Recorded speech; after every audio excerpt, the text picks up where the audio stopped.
kaloob ng Diyos sa daigdig ay patuloy na lumalaganap, na kung saan ang gawain dito ay inyong napagmamasdan sa tuwing kayo ay makapanonood ng mga bagong kaalaman dito sa sanlibutan.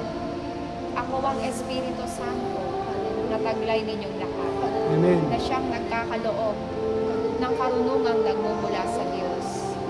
Kaya kung sino man ang taong may malinis na puso na pinagkakatiwala ng Diyos ang pamamahala sa bawat templo na kanyang ginagawa, ay mananatiling nakatayo, ay mananatiling nakatindig, sapagkat ang kalinisan ng puso ay siyang magiging pundasyon ng pagtatayo ng isang komunidad.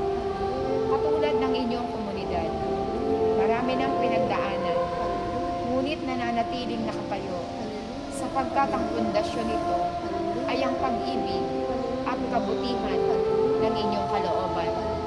Kaya't manatiling malinis ang inyong mga puso.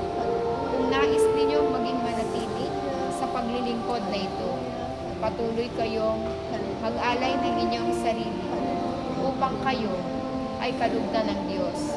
At anuman ang inyong gawain sa panahong ito, ito ay patuloy na magtagal at lumaganap.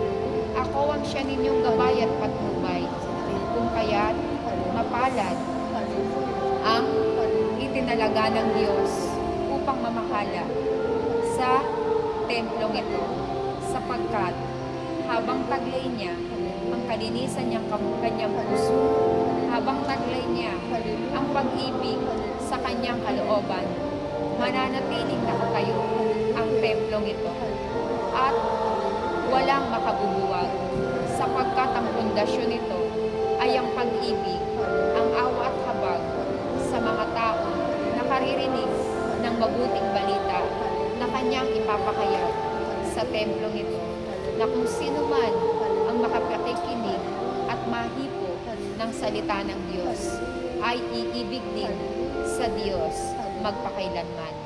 Kaya't kayong mga tinanaman ng pag-ibig, magpatuloy kayong naglilingkod ng mayroong kababaang loob, at tinitiyak ko sa inyo na kayo rin ay magtatagumpay.